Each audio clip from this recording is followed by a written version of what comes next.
So Freddie Gius is out here, and he's tight with Anthony Arillotta, who's a rising star, kind of the protege of Big Al Bruno. Well, Anthony Arillotta, as the story goes, was ambitious. He went to New York, and the story is he got to sit down with the New York family and said, Big Al isn't kicking up the tribute that he should be kicking up back to New York City. Meaning the money, right? The money, right. It works like a pyramid scheme, the mob. And Anthony Arillotta was what was known as a great earner. He was smart and he was a good earner. And he convinced them that he should be the boss here, and the Big Al had to go. And he got the okay from New York. Freddie arranged it. Frankie Roach did it. And Big Al was dead, and Anthony Arillotta became a made man in a ceremony in New York City, and he became head of the Genovese crime family crew in Western Mass. And part of the reason that Freddie Gius ends up in prison is because Arillotta eventually turns on him, right? And this, yeah. And is this the connection to possibly to Bulger? Because, as you said, Bulger was an informant. Yep. And Freddie Gius did not like informants, right? No, absolutely. And because Freddie was loyal to Anthony Arillotta. When they all got indicted, Arillotta said, I'll take a deal with the feds.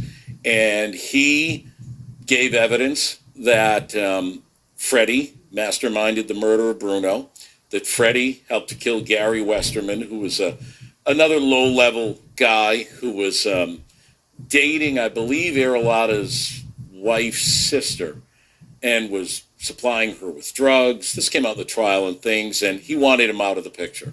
And they did it, and they buried him in Agawam. You broke the story of Westerman, I broke the story of that because I found out that his car had been discovered in a supermarket parking lot in West Springfield. The state police had it. It was covered with dust for fingerprints. Nobody knew where Gary was, and everybody knew it had something to do with the mob.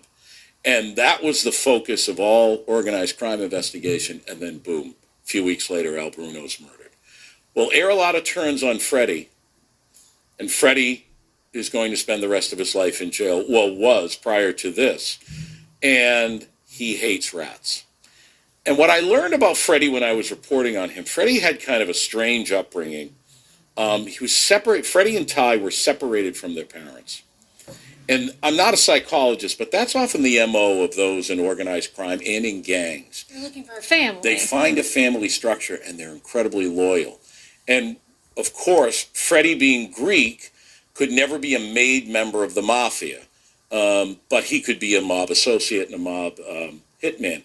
And he believed in all of the rules of the omerta, your oath and loyalty. So he firmly believed that he had a chance to flip. He didn't do it. He could have flipped and flipped onto Anthony, but he didn't. New at noon, the man who admitted to orchestrating the murder of Springfield mob boss Al Bruno has been sentenced to 8 years in prison. Anthony Arillotta was sentenced in U.S. District Court in Manhattan. This is video of Arillotta from a previous court appearance. As part of his sentence, Arillotta was also ordered to forfeit $2 million and undergo 3 years of supervised release after he leaves prison. Arillotta pleaded guilty in 2011 to multiple charges, including racketeering, conspiracy, extortion, and murder in exchange for a lesser sentence.